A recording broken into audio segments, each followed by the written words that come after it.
얼굴에 보니까 일주일 동안의 삶의 무게가 느껴지시고 근심과 또 기도의 제목이 이렇게 보이는 것 같습니다. 그러나 우리 주님께서 우리의 사정과 형편과 이렇게 모든 것을 아시고 오늘도 우리를 새롭게 하실 줄 믿습니다. 우리 옆에 계신 분하고 인사하겠습니다. 주님이 아십니다 라고 인사하겠습니다. 우리도 서로 알아가야 됩니다. 서로도 알고 서로의 기도 제목도 알고 함께 기도하면서 우리가 예수님 안에서 함께 자라갈 줄 믿습니다. 변화산에서 그 사건 이후에 예수님께서 제자들에게 다시 한번 두 번째로 자신이 순환받고 죽임당하고 그리고 부활할 것에 대해서 이렇게 말씀을 해주셨어요. 그런데 제자들은 그것이 무슨 의미인지 알지 못했습니다. 왜 갑자기 죽으신다고 하실까? 또 살아나신다는 것은 무슨 말일까? 알지 못했지만 감히 두려워서 묻지 못했다는 거예요. 왜냐하면 얼마 전에 베드로가 한번 나섰다가 호되게 혼난 적이 있기 때문에 아마 묻지를 못했던 것 같아요. 제자들은 그것보다 사실 더 궁금한 것들이 있었고 걱정거리가 있었습니다. 그것은 무엇인가 하면 예수님의 신상에 뭔가 중요한 변화가 있을 것이라고 하셨는데 그러면 나는 어떻게 될까? 이것이 더 궁금하고 중요했어요. 뭐냐 하면 예수님이 뭔가 변화가 있으시면 누가 예수님의 옆에 가장 가까이 있을 것인가? 메시아의 왕국이 오면 누가 좌우편에 앉을 것인가가 제자들에게 더 큰 관심거리였습니다. 그래서 길을 가면서 그들이 쟁론했다라고 성경이 말하고 있어요. 예수님께서 나중에 집에 들어가셔서 너희가 길에서 토론하던 것이 무엇이냐라고 점잖게 물으셨어요. 제자들은 아마 부끄러웠던 것 같아요. 자신들이 그런 문제로 싸웠던 것, 다투었던 것이 부끄러웠는지 잠잠했습니다. 예수님께서는 그 모든 사정을 아시고 오히려 교훈을 해주셨어요. 너희 중에 누구든지 첫째가 되고자 하면 뭇사람의 끝이 되어야 되고 뭇사람을 섬기는 사람이 되어야 된다라고 말씀하셨어요. 섬기는 사람이 된다라는 표현은 종이나 노예에게 쓰는 표현입니다. 그만큼 낮아져서 누군가를 돌보고 섬겨야 된다라는 것이죠. 그리고 아마 베드로의 집에 들어가셨을 것 같은데 그 가운데 있었던 아이 한 명을 가운데 세우고 예수님께서 안으셨습니다. 그리고 누구든지 내 이름으로 이런 어린아이 하나를 영접하면 곧 나를 영접한 것이고 나뿐만 아니라 나를 보내신 내 아버지 하나님을 영접하는 것이다 라고 이렇게 동일시하면서 말씀해 주셨습니다. 지금이야 우리가 아이들을 대할 때 사실 집안의 어른들보다 더 우선이 되지만 고대에는 그렇지 못했습니다. 아이들은 노예들보다는 조금 더 낫지만 온전한 인간이 아니에요. 언제 죽을지도 몰랐거니와 아직 미완의 어떤 인간이었어요. 사람 대접을 사실은 받지를 못했다라는 거예요. 예수님이 말씀하신 것은 무엇인가 하면 누구든지 큰 사람이라고 칭함을 받고자 하면 노예처럼 하인처럼 종처럼 낮아져서 사람들 중에 가장 작다고 하는 그 사람을 누구처럼요? 예수님을 섬기듯이 하나님을 섬기듯이 섬기는 사람이 되어야 한다라고 말씀해 주셨습니다. 그리고 38절 이하에 나오는 또 다른 이야기도 사실은 누가 더 큰가에 대한 제자들의 관심과 연결되어 있습니다. 요한이 나서서 주님 최근에 어떤 사람이 주님의 이름으로 귀신을 쫓는 것을 보았는데 그가 우리를 따르지 아니함으로 제가 금지시켰습니다 라고 보고를 했다는 것이죠. 그 즈음에 제자들에게 이 귀신 쫓는 문제는 아마 유독 더 민감한 문제였어요. 우리가 지난번에 살펴본 것처럼 제자들이 분명히 귀신을 쫓고 병자를 낫게 했었는데 예수님이 변화산에 가신 동안 예수님이 계시지 않은 동안 그들이 실패했었다라는 것이죠. 그런데 누군가 제자들의 무리에 속하지도 않은 사람이 예수님의 이름을 사용해서 귀신을 쫓더라는 거예요. 이게 반가워할 일인가 라고 봤을 때 제자들은 그렇지 않았던 것이죠. 이전에는 누가 더 높은가가 그들 안에서만 다투는 문제였는데 이제는 어디요? 바깥에서도 예수님의 이름으로 능력을 행하는 사람들이 나타나기 시작한 거예요. 그래서 요한이 금지시켰다라는 것이죠. 그런데 예수님께서는 요한에게 하시는 말씀이, 제자들에게 하시는 말씀이 그런 사람을 금하지 말라라는 거예요. 내 이름을 의탁해서 능한 일을 행하고 나서 즉시로 나를 비방할 사람이 없다. 우리를 반대하지 않는 사람은 우리를 위하는 자니라 라고 이렇게 말씀해 주셨습니다. 예수님께 요한이 뭔가 자기가 행한 일을 보고할 때 듣고 싶었던 말일까요? 아닐까요? 요한이 듣고 싶었던 말은 아마 그것은 아니었던 것 같아요. 예수님, 제가 어떤 사람이 주님의 이름을 사용하는 것을 보고 금지시켰습니다 라고 말했을 때 듣고 싶었던 것은 잘하였도다, 착하고 충성된 종아 라는 칭찬을 듣고 싶었을 거예요. 그 공로를 인정받고 아마 뭔가 칭찬받고 상받고 싶었던 것 같습니다. 예수님의 대답은 그렇지 않았어요. 그 제자들의 속마음을 표현하는 것이 예수님께서 교훈을 이어가시다가 갑자기 상 받는 일에 대해서 말씀하신다는 거예요. 41절에 보면 예수님의 교훈 중에 누가 상을 받을 것인가, 결단코 상을 잃지 않을 사람이 있는데 그 사람은 누구인가? 그리스도의 이름으로 오는 사람들에게 물 한 그릇이라도 대접하는 사람은 결코 상을 잃지 않을 것이다 라는 것이죠. 요한의 마음속에, 제자들의 마음속에는 아마 인정받고 상받고 싶은 마음이 있어서 예수님의 이름을 사용하는 누군가를 배척했습니다. 그런데 예수님께서는 그러지 말라고 말씀하셨어요. 오히려 무언가를 다른 사람에게 주고 나눌 수 있는 사람이 상받게 될 것이다 라는 이야기를 해주셨던 것이죠. 그리고 더 나아가서 상 받을 것이 아니라 혹시라도 심판을 받게 될 것을 주의하라고 말씀하셨어요. 누구든지 나를 믿는 이 작은 자들 중에 하나라도 실족하게 하면 차라리 연자 맷돌을 그 목에 메고 바다에 빠지는 것이 낫다. 지옥에 가는 것보다 낫다는 말씀을 해주셨어요. 그러면서 혹시 너희의 손이나 발이나 눈이 너희를 실족하게 하거든, 너희를 범죄하게 하거든 그것을 찍어내버리고 장애인으로 하나님 나라에 가는 것이 낫다. 불구덩이에 들어가지 않는 것이 낫다라고 말씀하셨어요. 이 표현은 우리가 죄를 짓지 않기 위해서 정말로 우리의 신체를 불구로 만들어야 된다라는 말씀은 아닙니다. 우리가 죄와 싸우기 위해서 얼만큼 우리가 절제하고 포기해야 되는 건지에 대해서 과장법으로 말씀해 주신 거예요. 또 다른 사람을 평가하며 금지하기보다는 누구를 먼저 돌아봐야 된다는 것일까요? 우리 자신을 돌아봐야 된다는 거예요. 다른 사람이 잘하고 있는지 못하고 있는지를 보고 그 사람을 끊어낼 것에 대해서 고민할 것이 아니라 내가 과연 정말로 잘하고 있는지, 죄를 짓고 있지 않은지 돌아보고 죄의 요소들, 위험들을 먼저 끊어내라는 것이죠. 왜 그렇습니까? 하나님께서는 사실 죄인들에 대해서 엄격하실까요? 너그러우실까요? 너그러우세요. 죄인들에 대해서는 너그럽기 때문에 우리 모두가 지금 여기에 앉아 있는 겁니다. 죄인들에 대해서 너그러우세요. 그런데 예수님께서 엄격하신 경우가 있는데 그것은 무엇인가 하면 다른 사람을 죄짓게 하는 경우, 다른 사람을 실족하게 하는 경우에 대해서는 엄격하시더라는 것이죠. 바로 오늘 본문에 나오지 않습니까? 나를 믿는 자 중에 지극히 작은 자 하나라도 실족하게 하면 차라리 연자 맷돌을 메고 바다에 빠지는 것이 낫다라는 거예요. 지옥불에 들어가지 않도록 조심하라고 말씀하시고 있는 것입니다. 그러면서 예수님께서는 제자들에게 그들의 사명에 대해서 말씀하시는데 소금을 두어서 너희가 화목하라 라고 말씀하고 있어요. 중간에 보면 불로 소금 치듯 하리라 라고 불과 소금이 나오는데 이 불과 소금에는 공통점이 있습니다. 둘 다 뭔가를 깨끗하게 하는 거예요. 불은 율법에 보면 뭔가 부정한 것을 불로 지나가게 해서 거룩하게 했어요. 오늘날로 말하면 뭐예요? 불로 소독하는 거예요. 근데 이 불에는 단점이 있습니다. 지옥불처럼 아주 극심한 고통을 말하거니와 불은 소멸하는 것을 상징합니다. 그런데 소금은 어떻습니까? 그 정결케 하는 대상을 파괴하는 것이 아니라 누구를 파괴해요? 자기를 녹여서 그 대상을 썩지 않도록 하고 자기를 녹여서 그 대상 안에 들어가서 맛을 내게 한다는 것이죠.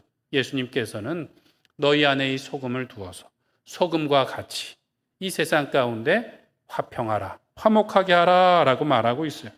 누가 높은지에 대해서 서로 다투고 싸우고 배척하지 말고 자기를 주어서 화목해 하는 하나님의 아들과 딸들이 되라 라는 이야기를 해주신 것입니다.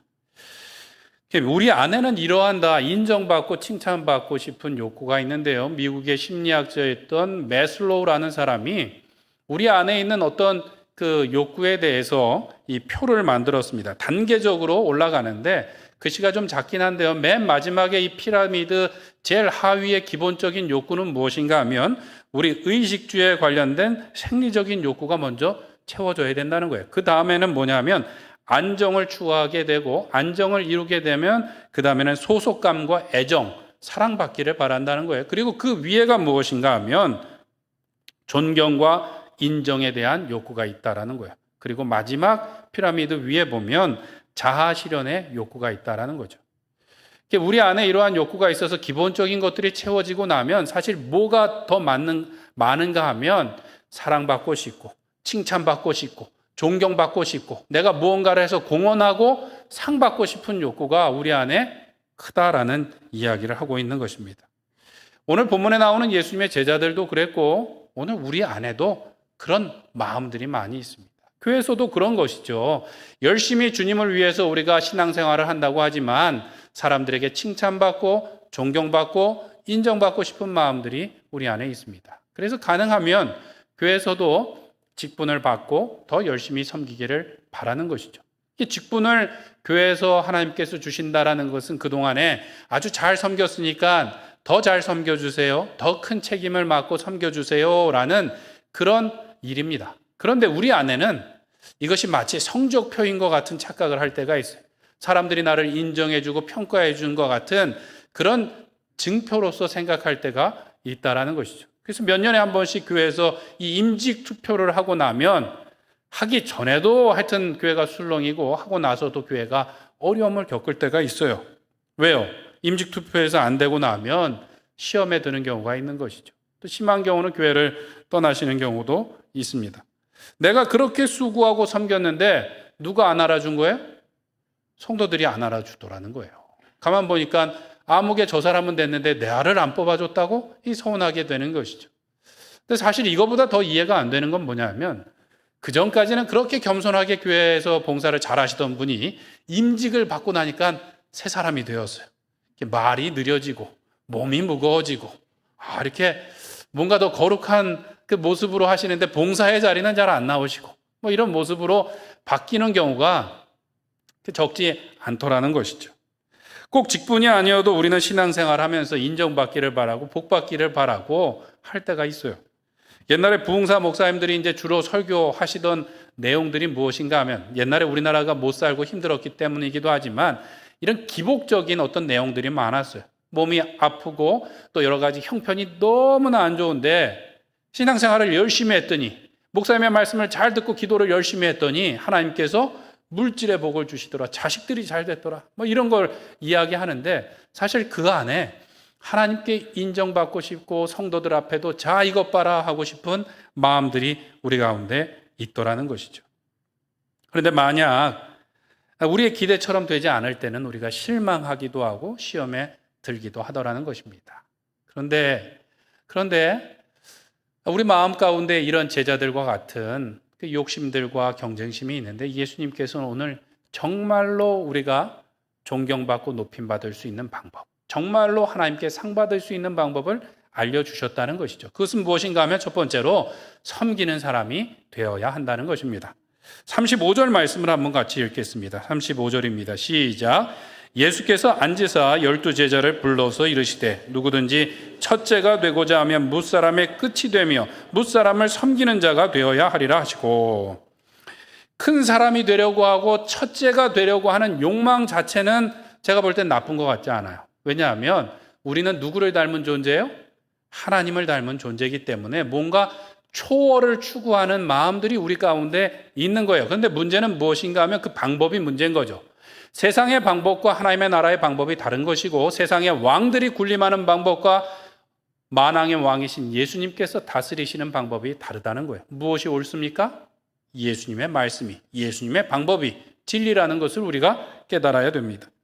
예수님께서는 첫째가 되고자 하면 모든 사람의 끝이 되어야 되고 섬기는 사람 종이 되어야 된다고 말씀하셨어요. 그리고 그들 가운데 가장 작고 사람 취급받지 못하는 어린아이를 두고 이 아이를 누구처럼요? 예수님처럼, 하나님처럼 섬겨야 된다. 바로 그 사람이 크다라고 말씀해 주셨습니다. 이것은 하나님 나라에만 적용되는 것이 아니라 우리 이미 우리 안에 있는 그 법칙이에요. 어디서 그러는가 하면 우리가 살아가면서 가정에서 아이가 처음 태어나면 아이가 스스로 할 수 있는 것이 있나요? 없나요? 없죠. 없어요. 아주 오랜 기간 동안 아이가 먹고 자고 싸고 치우고 뭐 데려가고 하는 것 다 부모님이 해줘야 되는 거예요. 얼마나 힘듭니까? 잠도 자지 못하고 하여튼 그 아이를 돌보는 일이 보통 힘든 노동이 아니야. 그런데도 불구하고 기쁨으로 하게 되는 것이죠. 자녀가 큰 사람인가요? 부모가 큰 사람인가요? 부모가 큰 사람이죠. 아이가 아직 그 철이 없긴 하지만 자녀가 부모를 공경해야 됨에도 불구하고 부모가 누구를 섬겨줍니까? 어린 자녀를 섬겨주는 것이죠. 이것이 하나님의 방법이에요. 교회나 다른 곳에서도 마찬가지입니다. 우리는 살아가면서 다 피곤하고 다 힘들어요. 그런데 가만 보면 더 많이 수고하고 한 번 더 이렇게 헌신하는 분들이 있어요. 누가 그런가? 더 성숙하고 더 어른스러운 분들이 보면은 한 번 더 수고하고 섬겨주십니다. 그리고 뭔가 문제가 생겼을 때 한 번 더 참고 양보해 주시는 분, 그분이 누구예요? 그분이 어른이에요. 우리의 신체적인 나이가 아니라 한 번 더 참고 양보하고 이해해주고 섬기는 사람이 성숙한 사람이고 주님께 칭찬을 받는 사람인 줄 믿습니다. 하나님의 아들이신 예수님께서 우리에게 이것을 친히 본을 보여주셨어요. 예수님께서는 하늘 보좌를 버리고 우리 인간의 몸, 죄인의 몸, 종의 모습을 하고 이 땅에 오셨습니다. 예수님께서는 이 땅에 오신 이유가 섬김을 받기 위함이 아니라 섬기려 하고 내 목숨까지도 많은 사람의 대속물로 주기 위함이다라고 말씀하셨습니다. 십자가를 지시기 전날은 특별히 제자들을 불러다 놓고 종의 모습으로 수건을 두르고 제자들의 발을 하나씩 하나씩 씻겨주셨어요. 그것이 도무지 랍비가 할 일이 아니었기 때문에 베드로가 절대로 그럴 수 없다고 말한 거예요. 랍비가 하는 일이 아니었어요. 그것은 심지어는 랍비의 제자들이 랍비의 신발도 만지지 않았어요. 그 너무 천한 일이니까 그것은 하지 말게 합시다라는 것이었는데 예수님이 제자들의 발을 씻겨주신다고 하니까 제자 베드로가 절대로 그럴 수 없다고 말할 정도로 그렇게 천한 일이었다는 것이죠. 예수님께서 그 일을 하시면서 이렇게 말씀하셨어요. 내가 너희에게 행한 것 같이 너희도 어떻게 하려 하여? 행하게 하려 하여 본을 보였노라 라고 말씀하셨습니다. 예수님을 따라가는 삶이란 그렇게 더 낮아져 갖고 남들이 하기 싫어하는 일, 천한 일을 감당하며 누군가를 섬기고 사랑하는 것인 줄 믿습니다. 근데 가끔 교회에서 이 세족식을 할 때가 있어요. 수련회를 가거나 특별한 행사를 할 때 세족식을 하는데 다 이걸 즐겁게 할까요? 아니면 부담스럽게 할까요? 세족식이라는 것을 계획에 넣기가 사실은 힘들어요. 왜냐하면 누군가에게 내 발을 드러내는 것도 싫고 누군가의 발을 발가락 사이를 이렇게 손가락을 넣어서 닦아주는 것도 싫고 물을 떠다 버리고 하는 일도 귀찮으니까 목사님 그것 안 하면 안 될까요? 그것조차 안 될 때가 있어요. 근데 예수님을 따라가는 삶이란 그냥 한번 어쩌다가 남의 발을 씻겨주는 의식을 하는 것이 아니라 더 힘들고 어렵고 천하고 볼품없는 일들을 감당하는 삶을 살아가는 것인 줄 믿습니다.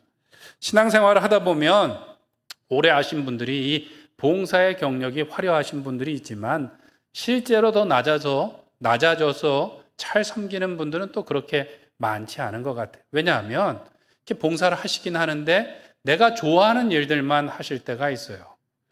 덜 힘들고 더 폼이 나는 봉사들만 이렇게 하려고 하실 때가 있습니다. 식당의 봉사, 주차 봉사, 청소 봉사, 여러 가지 어렵고 힘든 일에는 성도님들께 아무리 광고를 해도 이렇게 모이지 않을 때가 있어요. 지난주에 저도 사실은 광고하기를 주저했는데 그 3부 예배 후에 마늘 까는데 모여주십시오 이 광고를 했더니 저희 교회 유튜버를 보고서는 또 몇 번 분이 연락을 해주셨어요. 마늘 까는 광고를 했노라고. 얼마나 모였냐고. 얼마나 모였을까요? 밥 먹고 제가 가봤어요. 90이 다 되신 권사님 모셨는데 10분이 채 안 되시더라고요. 대배 때 광고를 했는데도 마늘 까는데 안 모이셨어요. 너무 쉬워서 그러셨는지 너무 어려워서 그랬는지 잘 모르겠습니다. 그런데 누군가 하겠지가 아니라 내가 먼저 해야 되겠다라는 마음으로 우리가 섬길 수 있었으면 좋겠습니다. 가만 보면 우리는 그 봉사를 핑계할 때 나는 그 일을 잘 못합니다라는 얘기도 하고, 가봤더니 그 일을 너무 잘하시는 분들이 있어서 빈틈이 없다는 얘기를 하세요. 그 얘기를 들을 때마다 사실은 저는 마음이 좀 상해요. 나면서부터 청소 잘하는 사람이 있습니까? 나면서부터 부엌일 잘하는 사람이 있습니까? 나면서부터 뭔가 손에 묻히기 좋아하는 사람이 있겠습니까? 없죠. 집안일도 해야 되니까 하다 보니 잘하게 되는 것이고, 못하더라도 해야 되는 일들이 있는 것이죠. 교회 일도 마찬가지입니다. 우리가 한 가족이고 교회가 집이라고 말한다면 똑같이 해야 되는 거예요. 엄마가 해주겠지, 아빠가 해주겠지. 가만히 있는 사람은 누구예요? 아이들인 거예요. 우리 교회에서도 아이들과 같은 마음으로 불평하며 있기보다는 내가 먼저 섬기고 또 봉사하고 헌신하는 자리에 앞장서시는 우리 로뎀교회 성도님들 되시길 간절히 축원드립니다.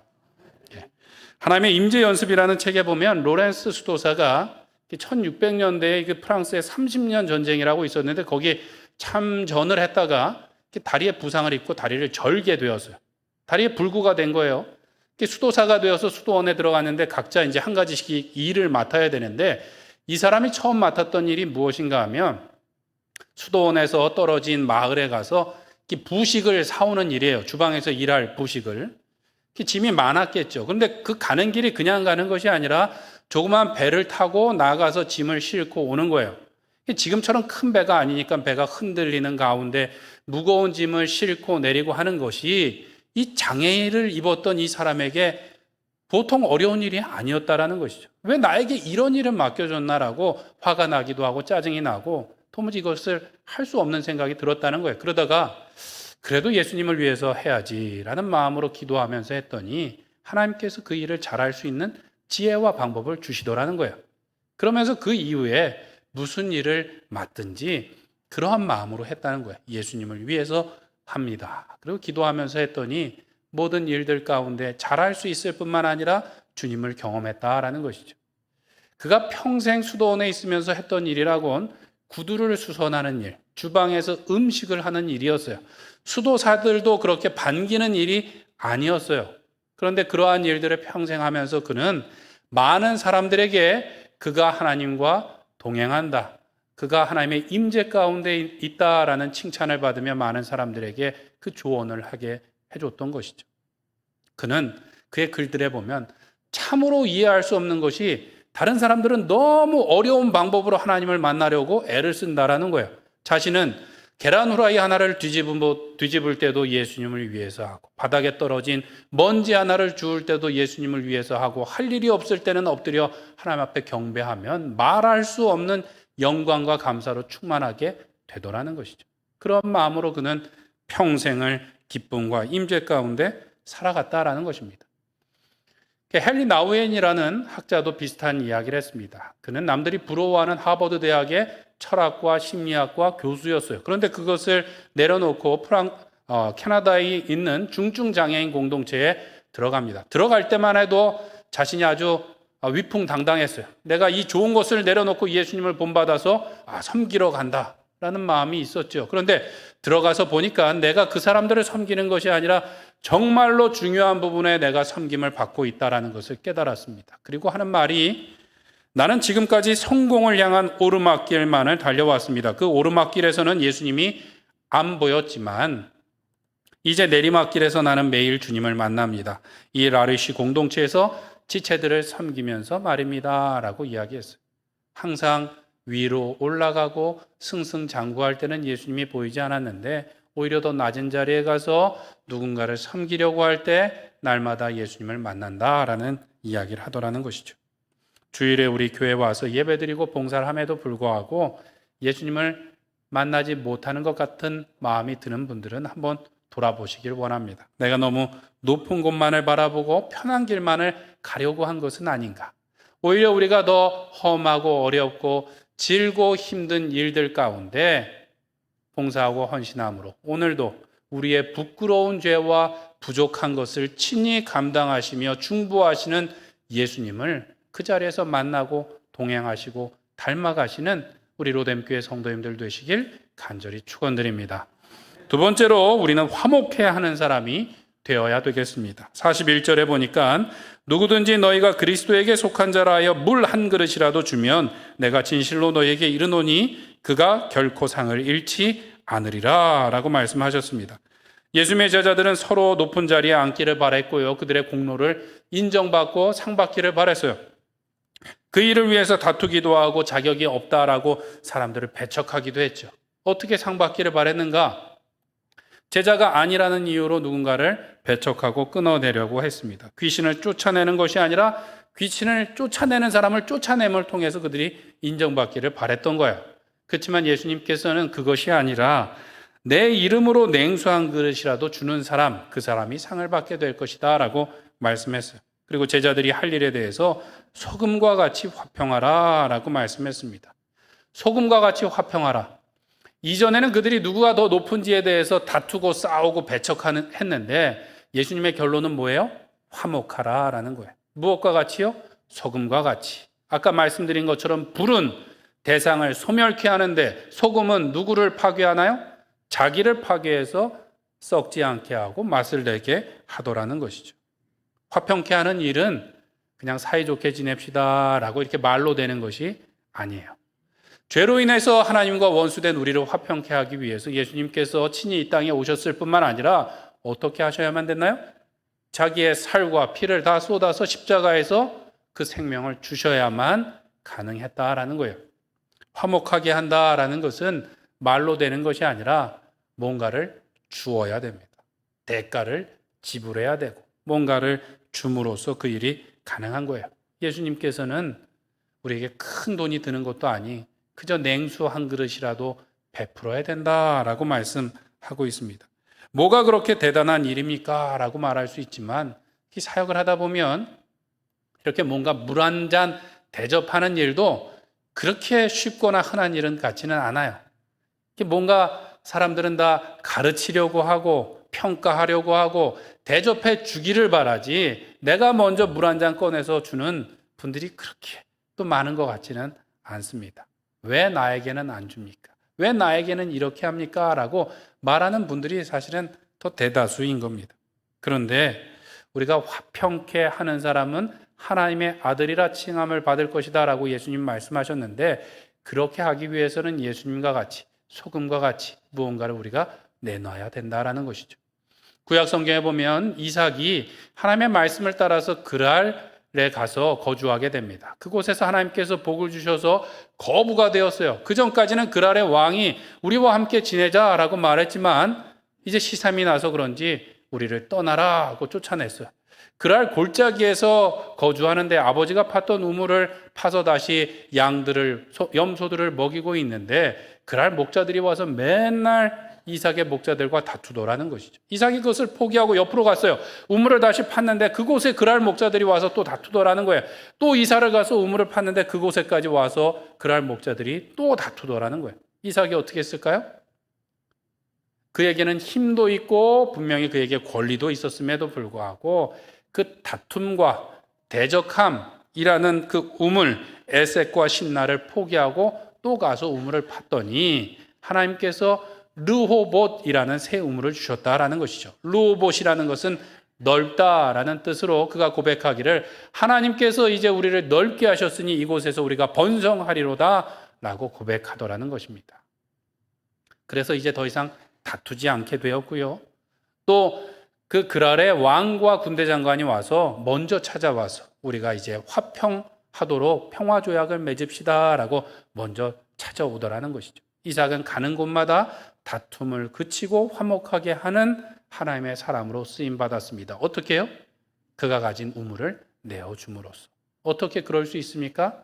우리에게 물을 주시는 분은 하나님이시고 우리에게 물질을 주시는 분도 하나님이시고 우리에게 은혜를 주시는 분도 하나님이시기 때문에 내가 나누고 포기하고 양보해도 하나님께서 우리의 지경을 넓게 해주실 줄 믿습니다. 예수님께서는 우리의 죄를 지적하고 너는 죄자에 합당하다 아니다 이렇게 끊어내시는 분이 아니라 오히려 자기를 주고 은혜를 주시고 우리를 안아주사 하나님의 자녀 되게 해주신 분인 줄 믿습니다. 우리도 예수님을 닮는다라는 것, 그것은 무엇인가 하면 자꾸 뭔가를 평가하고 끊어내는 것이 아니라 어떻게 해요? 내 것을 나눠주고 베풀므로 화평케 하는 도구로 쓰임 받아야 될 줄로 믿습니다. 오늘도 소금과 같이 나를 녹여서 나를 줌으로 화평하게 하고 맛을 내서 주님의 아들이라 딸이라 칭함을 받는 우리 로뎀교회 성도님들 되시길 간절히 축원드립니다. 기도하시겠습니다. 우리 함께 기도하실 때